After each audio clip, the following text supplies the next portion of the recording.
Começa agora o programa Germano Campos Entrevista, sonorização e edição de Alexandre Franco. Paulo, bem-vindo novamente ao Germano Campos Entrevista e a Portugal, 2 anos depois da pandemia. Houve aqui um intervalo. Muita coisa aconteceu, não é? Quer no espetáculo, quer no Brasil.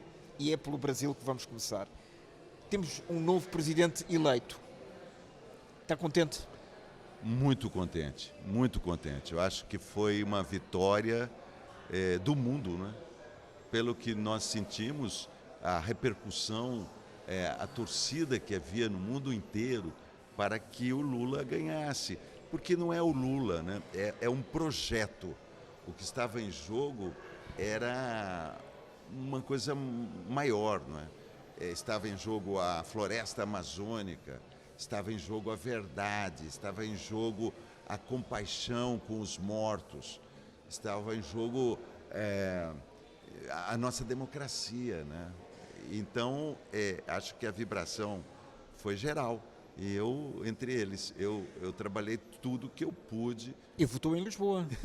Não cheguei a votar, porque essa excursão minha foi planejada de uma forma que eu não controlei direito. E eu estava aqui culpado por não estar podendo votar. Se o Lula perdesse por 4 votos, eu seria o culpado. Porque era eu, minha esposa e 2 técnicos, né, que vieram comigo do Brasil. Mas, Paulo, o Lula ganhou por menos de 1% dos votos, o que significa que o Brasil está praticamente dividido a meio. Que análise é que faz disto? Eu creio que não está dividido ao meio. Eu creio que imediatamente agora, nos próximos meses, quando fosse anunciando as vitórias que o Lula trará para a população, isso se corrige imediatamente e vai para um patamar de 70% Lula e 30% Bolsonaro, que é mais ou menos o que ele tem. Essa diferença foi conseguida através de métodos absolutamente desleais, não é? Muitos crimes foram cometidos durante o processo eleitoral. Crimes como notícias falsas, há um controle, o governo, ele tendo a máquina, ele tem o orçamento secreto. O orçamento secreto é devastador. O orçamento secreto é uma coisa inimaginável, assim. É muito dinheiro que vai direto lá na base do deputado federal, do deputado estadual, do senador, nas suas bases, e é secreto. Então ele tem um poder de compra muito grande. Por outro lado, a população que recebe o auxílio emergencial, ela vive na crueldade da insegurança. Porque o auxílio emergencial não é assim, olha, como foi o Bolsa Família do governo Lula. Você vai receber R$200 por mês durante 4 anos. Aí o sujeito sabe que tem uma forma de planejar com aquela pouco dinheiro, mas tem planejamento. Se você fala, você recebe 600, mas não sei se vai receber até o fim do ano, não sei se o ano que vem você vai receber. Isso é uma crueldade, não dá para a pessoa viver dessa maneira. Então, esse Auxílio Brasil tinha o nome, o endereço, eles têm o controle de cada pessoa. Eles chamam essas pessoas, como numa reportagem do Caco Barcelos que é um jornalista, um grande jornalista brasileiro, documentou tudo isso. 3.000 pessoas tendo que assinar livros de presença, recebendo orientação ali de como elas deveriam votar. E essas pessoas têm medo de que o voto delas possa ser revelado de alguma forma. Elas basicamente estavam a ser controladas pelo Estado. Sim, o Big Brother total, controladas pelo Estado. Porque imagina, um aposentado. O aposentado no Brasil, todo ano, ele tem que dar uma prova de que ele está vivo. É prova de vida. Prova de vida. Prova de vida. Ele tem que fazer a prova de vida. Junto com a prova de vida, ele era convocado para votar no Bolsonaro. Ele era convocado para votar no Bolsonaro. Agora, ele entra na urna. A urna já recebeu todo tipo O Bolsonaro passou 4 anos falando que a urna não prestava, que a urna não era confiável, que a urna... Estamos a falar do voto eletrónico. O voto eletrônico no Brasil é o melhor sistema de votação que existe. Por isso é que, como é muito diferente, por exemplo, a votação no Brasil, na votação em Portugal, durante as campanhas eleitorais há várias coisas. No meio de um programa há tempo de antena comercial, ou seja, vota para governador, vota Lula, vota Bolsonaro, e depois diziam um número, vota no 300, vota no 11. Para nós é um bocado estranho, porque não dizia nem o nome do partido, nem o nome do candidato. Como é que isso se desenvolve no Brasil? Olha, eu acho que é simples. A urna, ela é confiável, auditável. A urna, ela não se conecta com a rede. Ela acumula dados que, no final, você contabiliza e daí manda através da rede para centrais de apuração. Então, já foi muito auditada por todos os tipos de pessoas que entendem do assunto. Mas o que você perguntou? Me fala. Se, em vez de serem os nomes dos partidos, sim. São números? Não, sim. Cada partido tem um nome e um número. Né? O PT é 13. Mas é dizer 13 em todo o Brasil? Em todo o Brasil. E é isso que vem no boletim. O candidato a deputado estadual do PT, ele tem 5 números, sendo que 3 mais o 13. São 5 números. O deputado federal são 4 números. O senador são 2 números, geralmente 3 números o senador. O governador são 2 números, é 13. E o presidente é 13, né? Também. É um método eleitoral muito diferente, realmente. Eu percebo que quando uma pessoa muito humilde chega no ambiente eleitoral, entra na cabine,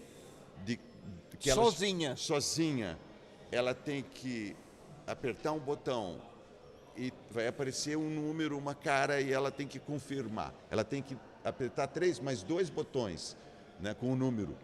Quando é o caso de senador, é uma loucura. Tem que fazer colas, porque as pessoas... Por isso que demorou tanto a votação. As pessoas entram para votar para todos esses cargos e elas não têm controle dos nomes. Então, elas levar cola, né? Então, você vê nas zonas eleitorais a distribuição de colas, né? E aí é que funciona o dinheiro da emenda parlamentar, né? A militância paga, né? No Rio de Janeiro... para governador, eu fiquei impressionado com isso. Marcelo Freixo me contou, que era candidato ao governo do estado do Rio, o cara que combatia as milícias. Quem ganhou no Rio de Janeiro foi a milícia. A milícia ganhou a eleição. E o Freixo era o que combatia a milícia. O Freixo disse que o candidato Castro tinha 20 mil pessoas na cidade agitando bandeirinhas. 20 mil pessoas agitavam bandeirinhas na cidade. E cada uma recebia R$100. Pois é isso que eu ia perguntar, elas são pagas. R$100. O que para mim até eu falava, ainda bem que essa pessoa está ganhando R$100. Sim, ou seja, são agitadores profissionais. Não são pessoas que nem sabem o que estão fazendo ali, elas só têm que ficar ali com a bandeirinha. Durante um tempo e ganhar Exato, dinheiro. R$100. Então dava não sei quantos, R$2 milhões por dia a campanha investia nisso. Aí eu falei assim, ainda bem que está dando-se R$100 para essas pessoas. Eu conversava com as pessoas, falava assim, você vai votar no Lula, né? É claro, vou votar no Lula. Mas estava agitando a bandeirinha. Mas, enfim, é uma eleição complexa, foi muito manipulada do ponto de vista emocional, do ponto de vista dos patrões reunirem os empregados e falarem, olha, se vocês não votarem no Bolsonaro, nossa empresa vai quebrar e vocês todos vão para a rua. Teve todo tipo de ameaça. Era uma chantagem emocional? Todo tipo de chantagem foi utilizada, né? E o próprio fato do Bolsonaro se apropriar da bandeira do Brasil, você imagina que se um candidato aqui em Portugal começar a usar a camiseta, a camisola da seleção de Portugal e utilizar a bandeira de Portugal e dizer assim, eu sou representante esse aqui é meu, esse é o símbolo do meu, onde você visse passar alguém com a bandeira de Portugal, você saberia que era Ventura. O pessoal do Ventura. E então, isso já é uma coisa horrível. A primeira coisa que eles roubaram da nação... Foi a identidade? Foi a identidade. No dia 1 de janeiro de 2023, o Lula vai tomar posse. Daqui até lá, nestes próximos 2 meses, todo o mês de novembro e o mês de dezembro, o que é que poderá acontecer? Porque temos visto bloqueios nas estradas estaduais e até pessoas a pedir a intervenção dos militares, o que é preocupante. Do meu ponto de vista. É muito preocupante. Não sabemos o que vai acontecer, porque tudo é uma progressão de acontecimentos. A sensação que temos é que vai dar certo, que o Lula vai tomar posse. Bolsonaro vai entregar a faixa Lula? Não sabemos. O Bolsonaro vai estar presente na tomada de posse do Lula? Não sabemos. Arrisco a dizer que não, porque ele segue o Trump. Então ele vai fazer igual ao Trump. Ele faz isso tudo. Bom, o quem ganhou a eleição no Brasil foi o mesmo sistema de comunicação e de logística que ganhou a eleição nos Estados Unidos e que ganhou a eleição do Brexit, né? A saída da Inglaterra do mercado europeu foi devido a esse método Steve Bannon, né? Que é aquele que a família Bolsonaro tem uma relação forte com esses Bannon. Então, norte-americanos. E que está preso, né? No momento, né? Foi julgado e condenado a 4, 5 meses de cadeia pela maneira como se comportou na eleição americana, né? Se eu entendi direito. Sim. Aí, não sabemos o que... Por exemplo, Bolsonaro demora quase 3 dias para reconhecer de uma forma ambígua, né? Indecente, né? E fala durante 2 minutos. 2 minutos lendo. Sem direito a perguntas, sem nada. Eu acho que uma coisa... Desculpe a brincadeira, mas do meu meio, digamos. Já com Lula melhora a leitura do texto. Lula lê melhor que o Bolsonaro. Sabe o Bolsonaro, aquele cara que vai na frente da sala de aula e lê mal, né? Não sabe ler, não sabe inflexionar, lê como se fosse um espantalho lendo, né? Não corresponde à impressão da leitura. Então, o Brasil vai melhorar muito nesse quesito, a leitura dos discursos. Pelo menos a esse nível. Isso. E a nível económico? É que o Lula promete muita coisa. Fome zero, novamente, o aumento dos apoios sociais, mas para isso é preciso dinheiro. E todo o mundo está a atravessar uma inflação tremenda. Como é que ele vai dar a volta a isto? Bom, eu acho que ele já conseguiu uma vez eliminar a fome. Ele disse no discurso que esse é o objetivo máximo dele. Nós temos uma sociedade no Brasil que tem muito dinheiro, mas o dinheiro no Brasil está muito mal distribuído. Eu não sei como vai ser a política econômica do Lula, mas se eu fosse o presidente da República, a primeira coisa que tem que ajustar é a diferença entre os pobres e os ricos. Os ricos têm que ser mais taxados, os ricos têm que se responsabilizar para o país. Não adianta a gente ficar no Brasil cercando as casas com metralhadoras e grades, é um absurdo. Eu caminho por Lisboa e estou tranquilo, eu estou com meu celular, eu ando pela rua. Como é que se resolve isso? Atiro com bala? Não é, né? Então, acho que há uma possibilidade. O Brasil é rico, o Brasil produz, o Brasil tem riquezas, o Brasil tem a floresta amazônica. Só a floresta amazônica, 10 minutos depois que o Lula se elegeu, a Noruega já liberou o dinheiro. Falou assim, aquele dinheiro que o Bolsonaro desprezou, né, por birra, que era um dinheiro para ser investido nas ONGs. A questão é a seguinte, o Bolsonaro desmonta toda uma estrutura, né, que existia no país, que era mais democrática, né? Ele combate as ONGs, ele favorece o garimpo, né? Ninguém está contra os garimpeiros, mas os garimpeiros pode-se sugerir outro trabalho para os garimpeiros, eles podem substituir aquele trabalho por outro e não precisa contaminar. Enfim, existem muitas soluções, mas você pergunta da questão econômica, não é uma coisa que eu conheça. Mas o Lula conseguiu um espectro muito amplo de alianças. Mas enquanto cidadão e enquanto homem da cultura, confia plenamente no Lula da Silva? Confio. Olha, eu estou com o Lula desde 1979, porque quando eu me formei na Escola de Teatro na Universidade de São Paulo, dentro da ditadura militar, 75, eu acompanhei ali como jovem universitário, né, que 22 anos, sendo revistado todo dia na hora que entrava na escola, vendo a censura atuar sobre o nosso trabalho. Eu acompanhei o nascimento do Partido dos Trabalhadores numa união sui generis de intelectuais com operários. Alguma vez foi militante do PT ou não? Eu sempre fui militante do PT. Nunca... teve até uma vez que eu fui registrado e teve uma vez até que eu considerei durante um dia me candidatar. Passei um dia considerando... A liderança? A deputado federal, que seria um representante do povo ali, né? Mas depois eu fiquei um dia considerando. Depois eu falei, não gosto disso, não é meu temperamento, quero ser ator, é minha área. Eu tenho um interesse grande em política e conheci o Lula lá. Quem era o Lula nessa altura? Então, o Lula... Estamos a falar em 75. 75, um pouquinho mais adiante, 79, que é quando surge... O início dos anos 80. O Lula é um líder sindical na região de São Bernardo do Campo, que tem uma força muito grande, porque tem a indústria automobilística está ali. Então, ali tem muito dinheiro da indústria, e tem um operariado de nível elevado, que recebe bons salários, e que o Lula começa a liderar no sentido de, primeiro, ter mais liberdades, exigir politicamente mais liberdade, que era um dos motes do Partido dos Trabalhadores, e com relação aos operários, a fazer greves, discutir com patrões as melhores condições, enfim, essa pauta da esquerda. E aí é aí que aparece o Lula. Daí Lula está junto com o Fernando Henrique Cardoso. Fernando Henrique Cardoso está junto com o Lula nesse momento. Antigo presidente da República.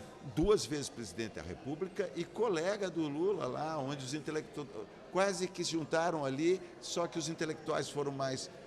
Uma parte ficou com o Lula e com os operários e outra foi para o Partido Social, PSDB, Partido Social Democrata Brasileiro. O Fernando Henrique agora apoiou o Lula muito belamente. Aliás, o Lula conseguiu a maior composição até hoje já feita de apoios. Tudo e outra. E ele está propondo isso. Ele será o presidente, mas ele não vai ser o governo do PT. Vai ser um governo dessa ampla aliança. Unidade? Vamos ver. Alguma unidade? Sim, eu acho que o Lula... Sabe o que acontece, mano? O Lula ficou 1 ano preso, mais de 1 ano, 1 ano e meio preso. Em Curitiba? Em Curitiba, de uma forma injusta. Ele foi julgado por um juiz venal, que depois foi ser ministro do Bolsonaro. O Sérgio Moro. Ele foi impedido de ser... o Supremo Tribunal recebeu, nas vésperas da eleição, uma ameaça do Exército, em nome do general Mourão. Isso o general Mourão escreve no seu livro autobiográfico, ele conta essa passagem, ele mandou um recado porque a força militar no Brasil ainda ela não houve, depois da ditadura, a anistia geral, ampla e irrestrita, anistiou muitas coisas que não devia ter anistiado. E a Constituição de 88, quando falam, né, o PT não assinou a Constituição, o PT não assinou a Constituição de 88 porque não concordava com o artigo 142, que põe na mão dos militares a decisão. Então, quando você falou, qual a sua expectativa? É o seguinte, se o Bolsonaro conseguir criar uma convulsão social e decidir que aquela convulsão social precisa a interferência do artigo 142, é o presidente da República que faz isso. Ele pode chamar esse 142 e aí, então, os militares intervêm. E são os militares que vão botar a ordem no caos. Isso que está escrito no artigo 142. Então, isso sempre... Por isso que ele age dessa maneira ambígua. Claro, ele não tem apoio internacional, houve uma concatenação, o Lula fez um trabalho muito bem feito, muito inteligente. Primeiro, o Lula viajou pelo exterior. Lula foi ao Papa, Lula foi ao Macron, Lula andou com o ministro da Alemanha, o cara que ia ser empossado. Lula compôs, né, na medida que 10 minutos depois que Lula foi consagrado presidente, imediatamente choveram apoios. 80 nações falaram, é isso. E falaram de uma forma orquestrada, falaram a mesma coisa. Falaram as urnas, confiamos nas urnas e confiamos no resultado eleitoral brasileiro, que foi um milagre. com o dinheiro investido pelo Bolsonaro e pela equipe do Bolsonaro e com toda a pressão, né, porque o Bolsonaro trabalhou muito bem a Polícia Rodoviária Federal, fechou rodovias, que pessoas nas ruas, nas cidades, foram ameaçadas de tudo quanto é jeito. Os aposentados que não iriam receber aposentadoria, os do Auxílio Brasil que não iriam receber de volta o Auxílio Brasil. Essa eleição, Lula ter ganho essa eleição com quase 2.200.000 votos na frente, é um milagre, todo mundo sabe disso, por isso que o mundo inteiro vibrou. Foi uma vitória contra um adversário absolutamente desleal. O Paulo não estava com receio que o Bolsonaro pedisse a recontagem dos votos? Não, olha só. Podia acontecer. Sim, mas o comportamento do Exército Brasileiro e da Defesa, que é o ministro Paulo Sérgio, por acaso tem o mesmo nome que eu, é muito ambíguo. Por quê? O Supremo, para acalmar os ânimos, permite então, porque o Bolsonaro fez uma campanha de difamação das urnas, o Tribunal Superior Eleitoral, pela primeira vez, admite uma auditoria dos militares. Os militares vão auditar as urnas.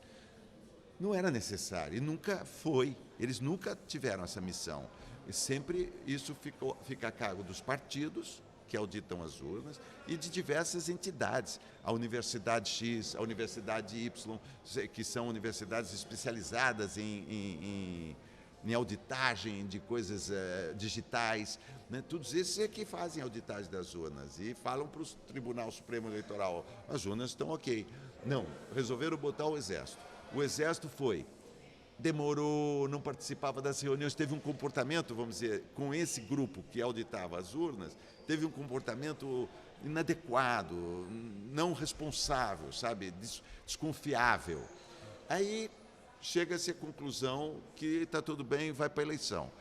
Primeiro turno, esses militares fazem a auditagem do primeiro turno. Bolsonaro fica satisfeito porque foi para o segundo turno. Ele achava que ele ia perder o primeiro turno. Ele apostava tudo no segundo turno. Foi para o segundo turno, não reclamou das urnas, mas não permitiu que os militares dessem o veredito, dissessem o relatório, se tinha, as urnas estavam... Os militares ainda têm muito poder no Brasil? Sim, sim. Mas eles não são o quarto poder. Eles são. Na prática são. Na prática eles são o primeiro poder. Porque pela Constituição não. Não, mas os outros poderes temem que eles... Ao Judiciário, não é? O Judiciário teme, todos temem os militares, porque se não temessem os militares, eles não prendiam o Lula. O Supremo se acovardou diante da ameaça do general Mourão, nas vésperas do julgamento do Lula. O Supremo via que era inconsistente a denúncia contra o Lula, mas prendeu o Lula. Prendeu o Lula, que aceitou a prisão, foi para a prisão. Não fugiu. Não fugiu. Falou, bom, se o Supremo do meu país diz que eu sou culpado, ele saiu nos braços do povo, foi embora para a cadeia. Na cadeia. Para quem não sabe, o general Mourão, o que é que representa? Representa a maior liderança dos militares no Brasil. Porque os militares, cada um tem o seu quartel, seus colegas, seus amigos, deve ter seus grupos de discussões, tem posições diversas ali dentro. Mas há uma convergência para a liderança do general Mourão, que é um senhor que está com problemas de saúde, tem uma doença degenerativa. Então isso acrescenta-se ao fato um certo heroísmo de um homem que está... Um veterano de guerra. No fim da vida e ainda dando seu palpite, sua opinião. E aí é isso, quer dizer, são essas forças que estão em jogo e que vão nos dizer... Eu acredito que tudo vai se transcorrer bem, porque nós temos uma imprensa forte, tem uma imprensa manipulada, mas tem outra que não. No momento, nós temos a Rede Globo fazendo um trabalho jornalístico muito bom, né? Temos mas pró-Bolsonaro ou não, independente? Não, independente. Ao contrário da Record. A Record faz pró-Bolsonaro. Que é evangélica, por exemplo, a gente fala que essas manifestações dos caminhoneiros, essa coisa nas rodovias, nós chamamos de manifestações golpistas, né? Ilegais. Enquanto o Bolsonaro quer dizer que são legais, que são democráticas. há um grau de loucura que é a liderança feita em cima da ignorância, né? Através das fake news. O que Steve Bannon prega? Você fale um absurdo, você seja grosseiro, você não diga coisas sensatas, e você vai atrair atenção. Aí vai para os algoritmos, né? E aí vai para o uso dos símbolos, aí vai para a criação de teorias da conspiração. Conspiratórias. A ministra, que é a Damares, que tem que cuidar das mulheres, que impediu que uma menina de 10 anos fizesse um aborto, sendo que a menina tinha sido estuprada, entende? Uma loucura, são posições absolutamente malucas, né? Completamente sem noção de nada, e isso corre. A última foi para uma zona muito maluca, né? Para a eleição brasileira houve um combate, por exemplo, Bolsonaro teve uma atitude muito condenável com relação às meninas venezuelanas. Ele demonstrou ali um instinto pedófilo. Pintou um clima. Pintou um clima, precisa falar Ele mais? disse. Ele disse. Não, o pior não foi isso. Esse caso é tão emblemático da personalidade do Bolsonaro. É um caso que foi chamado várias vezes à mesa do debate entre o Bolsonaro e o Lula. Sim. O Lula não se aproveitou muito disso porque o Lula é um homem gentil. Ali é coisa para aprender. Quando acabar as eleições, Bolsonaro vai ter que responder sobre isso, sobre essa questão da pedofilia, sobre o pintou um clima. Porque o que aconteceu foi o seguinte, ele passeava de moto. Durante a pandemia, durante as pessoas morrendo, ele fingia que estava perdendo a respiração, debochando dos mortos. É impressionante como o Bolsonaro conseguiu. Ele só teve esses votos que ele teve por causa da máquina eleitoral, do dinheiro, porque não era possível. A população perdeu 700 mil brasileiros morreram, é o maior número. Em 2 anos. Durante a pandemia, morreram 700 mil brasileiros. Comparado com a nossa população, é o maior número do mundo. Sim, tem que se ver em relação... Em relação à população do Brasil, 200 e tal milhões o lugar do mundo onde teve mais mortes... Mas é muita gente, bastava muita gente. O lugar do mundo onde teve mais mortes foi o Brasil. Não tenho dúvida disso, pesquisa, é só ir ver. Ele negou a vacina, ele tirava a máscara, ele andava de moto. Andava de jet ski, as pessoas morrendo. Numa dessas andanças de moto para o Brasil, ele viu 4, 5 meninas maquiadas. Elas devem ter acenado para eles, elas viram o presidente da República. Meninas de 14 anos passam o presidente da República de moto na frente do lugar onde elas moram. Elas deram agitaram, ele parou a moto, olhou para elas, disse que sentiu um clima e perguntou para elas se podia entrar na casa delas. Onde é que foi? Foi no Rio de Janeiro? Não, em outro lugar, agora ao redor de Brasília, na periferia de Brasília, se não me engano. Ele perguntou, acho que sim, não é na periferia de Brasília, acho que é em algum lugar perto da Venezuela. Porque o negócio dele era... Junto à fronteira. Junto à fronteira. Porque o negócio dele era... Ele queria criar uma história... Na cabeça dele, ele achou que elas eram prostitutas. E que eram meninas venezuelanas prostitutas. Então ele pediu para entrar na casa delas. Quando ele entrou, ele estava com a CNN. Aquelas imagens foram gravadas pela CNN. Quando ele entrou, ele foi informado do que estava acontecendo realmente. Que elas estavam... Uma delas tinha se... Aquilo era Caritas. Uma coisa católica, uma entidade católica que cuidava de meninas que vinham da Venezuela para fazer a socialização delas. Também existe em Portugal. Para fazer a socialização delas e tal. Uma delas tinha se formado no curso de maquiagem. E então tinha maquiado as colegas. Então aquilo tinha sido... Ele percebeu isso, acabou a história. Sim, mas incriminou-se. Bom, acabou a história. Agora, 3 meses depois, contando essa história para um grupo de homens jovens num programa de influência tal, eles queriam rir, ele contou a história do ponto de vista de que elas eram prostitutas. Então ele mentiu, porque se elas eram prostitutas, ele prevaricou, que ele devia ter dado ordem de prisão menores. A menores, ele devia ter dado ordens de prisão ali, ele devia ter se comportado como autoridade e encerrado o assunto. Mas Ele viu que não era isso, mas no programa ele disse que elas eram. Porque ele queria dizer que a Venezuela está tão mal que obriga suas moças a virem fazer prostituição infantil no Brasil. Então, você veja o caráter desse homem. Ou a falta dele. A falta de caráter. Paulo, culturalmente falando e a nível dos atores e dos seus colegas, há colegas que votaram publicamente no Bolsonaro e publicamente no Lula, como é o seu caso. Isso depois não vai causar um problema agora, a seguir ao dia 1 de janeiro? Não, porque somos uma maioria, de uma certa maneira, os que apoiaram o Lula, assim como quase toda a sociedade brasileira, os escritores, todos os músicos, enfim, acho que um Brasil que não se deixou levar por esse fanatismo, por essa loucura, consegue compreender, como o presidente Fernando Henrique Cardoso, consegue separar Lula de Bolsonaro, o projeto de um e o projeto de outro. Um ameaçando a democracia e o outro, depois de quase 16 anos no poder, nunca ameaçou a democracia no Brasil.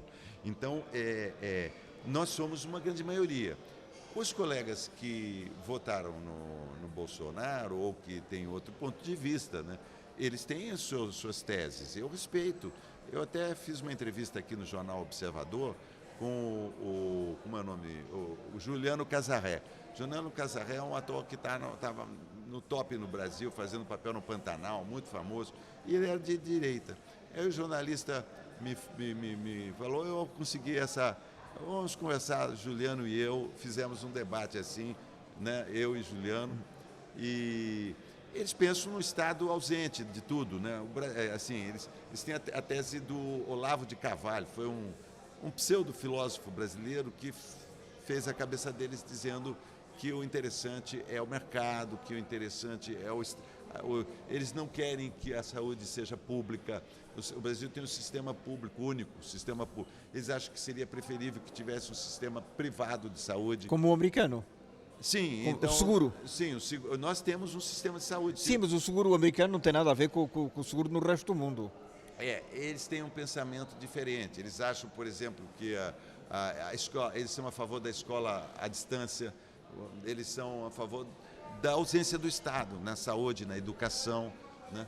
E eu acho que no Brasil, se não houver o Estado interferir no sentido de equilibrar e de tentar diminuir as diferenças sociais, o Brasil não cresce. Porque o Brasil precisa daquele povo incrível, mas precisa que ele esteja bem, que ele esteja saudável, que ele possa mandar seus filhos para a escola, que eles possam ter acesso à universidade. O Brasil, Germano, tem 56% da população brasileira é negra. Isso precisa ser dito. O Brasil tem 5 categorias oficiais raciais. Tem o amarelo, né, que seria o chinês, o japonês e tal. Tem o indígena, tem o negro, tem o pardo e tem o branco. Essa é a composição da população brasileira, né? O pardo e o negro se juntam de uma forma genérica e são todos considerados oficialmente negros. Então o Brasil bate 56%, tanto que Lula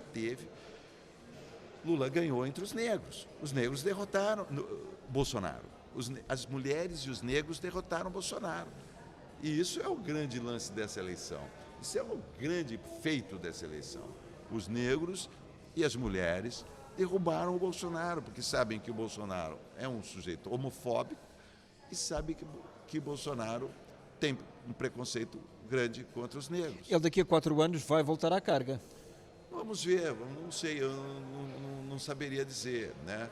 Pode ser que sim, mas eu acho que agora sem o poder, dificilmente Bolsonaro deixará de ser punido, porque Bolsonaro cometeu muitos crimes. Quem acompanhou a CPI da Covid... A Comissão Parlamentar de Inquérito. Comissão Parlamentar de Inquérito, nós assistimos no Brasil, todo o povo brasileiro assistiu, grande parte do povo, como uma novela de televisão. Incrível, porque a CPI da Covid salvou milhares de vidas de brasileiros, porque ela pressionava o Bolsonaro para um comportamento adequado, porque ele era completamente inadequado, ele achava que tinha que se acreditar na imunidade de rebanho. Quanto mais pessoas morressem, menos pandemia tinha e resolvia logo para a economia ir para frente. Bolsonaro vai pagar por muitos crimes em tribunais internacionais. Daí o pânico dele, né? O pânico dele de não ser eleito. O que ele fez para... Reeleito. O que ele fez, o que ele investiu, o que ele fez com a máquina, você não pode acreditar, porque ele tem medo de ser preso. Ele perde a imunidade a partir... Perde a imunidade a partir do momento que deixa o governo. É no final deste ano. E como ele brigou com todo mundo, com os juízes, ofendeu todos os juízes, ele tem só 2 votos no Supremo. Ele tem 2 fiéis dele. E quantos Tem 11. 11. Ele perde. 9 para 2. Por isso que seria perigoso se ele entrasse, porque ele ia querer aumentar também o número de juízes. Aí ele botava 4. A favor dele, claro. A favor dele. Botava 4 dele e daí ele dominava o Supremo. Claro. Agora, como é que é o problema da idade do Lula? É um bocado igual ao Joe Biden. Estão perto dos 80 anos. Sim. Ok, o Joe Biden nunca foi presidente e provavelmente poderá ser reeleito já na casa dos 80. O Lula teve esse crédito de estar 2 vezes como presidente e agora uma terceira. Que é uma terceira presidência que será seguramente e obrigatoriamente diferente. Eu acho que o Lula, no período que ele ficou preso, ele aprendeu muito, ele estudou muito, porque ele não podia sair de um lugar, ele tinha um estímulo diário, que eram pessoas que ficavam na frente fazendo uma vigília. Ele se apaixonou pela Janja, conheceu uma mulher, viúvo, conheceu uma mulher, ele foi injustiçado. Ele enviou na prisão? Não, ele viuvou antes de ser preso. Pouco antes de ser preso. E depois, então, ele conheceu uma nova mulher na prisão. Ele perdeu o neto. Ele não pôde sair da prisão para ir... Ao funeral do neto. Ao funeral do irmão. Quer dizer, do irmão. Do neto ele foi, mas do irmão não deixaram. Quer dizer, ele foi muito injustiçado. Mas, ao mesmo tempo, ele foi visitado por 2 prêmios Nobel na prisão. Diariamente encontrava pessoas que iriam conversar com ele, sugerir leituras, fez muito exercício físico, tanto que ele se encontra numa excelente forma física para aguentar uma eleição dessa, né?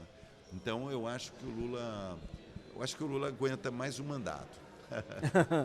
É pelo menos a sua perspectiva, o desejo. Agora, vamos falar da autobiografia autorizada, que é realmente o que traz o Paulo novamente a Portugal. Quem quiser saber por onde é que o Paulo anda é ver as redes sociais, que é mais fácil. Esta eleição do Bolsonaro e tudo o que aconteceu depois da pandemia pode ser acrescentado à peça autobiografia autorizada ou não? Há um clima na peça. Porque é assim, eu já vi a peça há 2 anos, tem princípio, meio e fim, mas pode ter uma adenda. Sim. Eu não falo de política na peça de uma forma direta, mas há algumas escolhas temáticas, a questão dos negros, da relação do meu avô com os negros, a questão dos indígenas, né? Tem uma música completa que fala de uma índia guarani que é queimada no fogo, que se transforma numa flor. É política. Mas o que houve da vez que você viu e a interferência da pandemia na peça foi...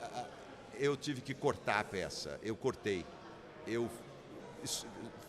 Ela demorava 1h45, quase 50 minutos, era comprida. Agora ela demora 1h15 minutos. Mesmo porque eu tive que fazer na internet. Eu fiz diversas sessões, eu não parei a peça. Eu fiz as primeiras sessões online do Brasil. Nós tínhamos um teatro, me convidaram, eu fazia a peça completinha só para um espectador. É isso que eu ia perguntar. Tinha um espectador só, mas tinha 4 câmeras. E o espectador em casa comprava o ingresso e assistia a câmera que ele queria, você entendeu? Ele escolhia, ele falava, agora eu quero mais próximo. Este ângulo. Eu quero esse ângulo, quero ser... Então eu fiz para 3.000 pessoas.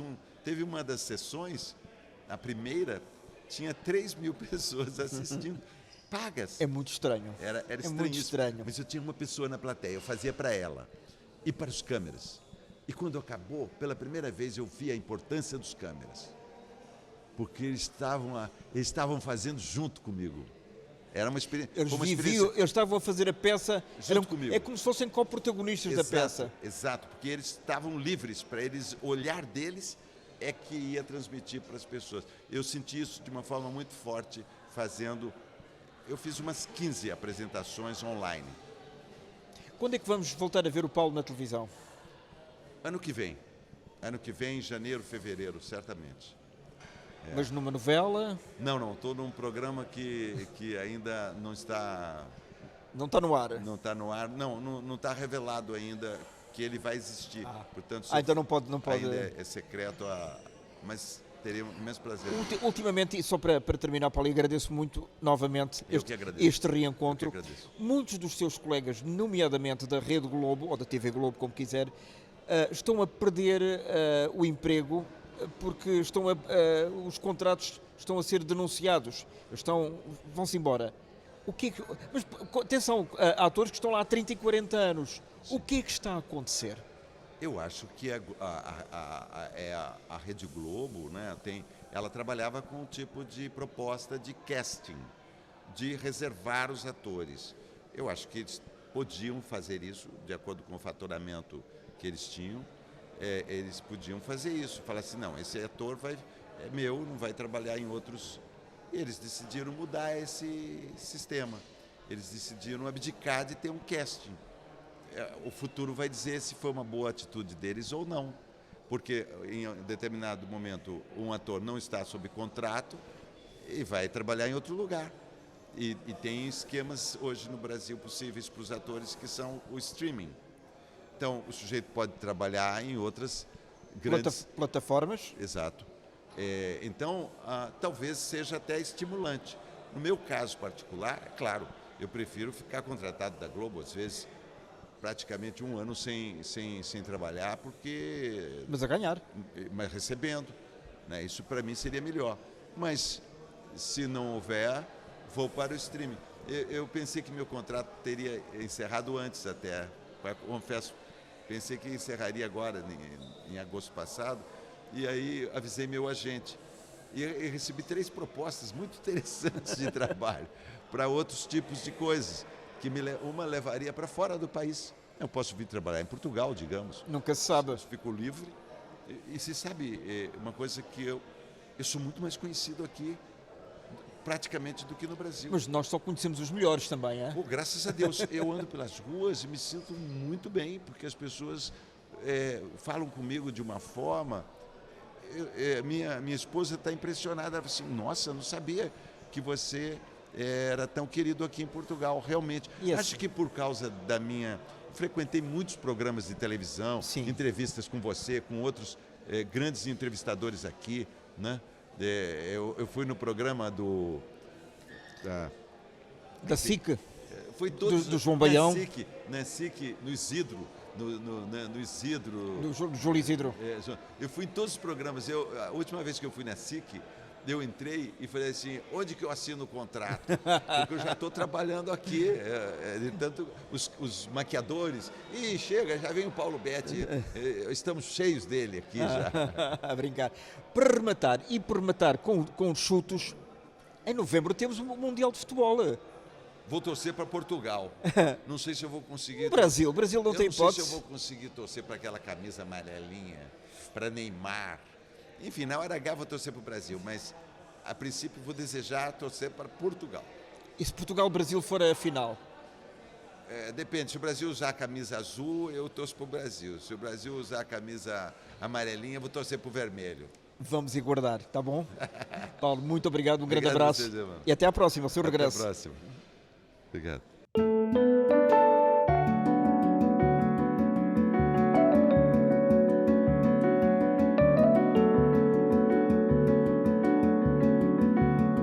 Termina aqui esta edição do Germano Campos Entrevista, com edição e sonorização de Alexandre Franco. Até à próxima.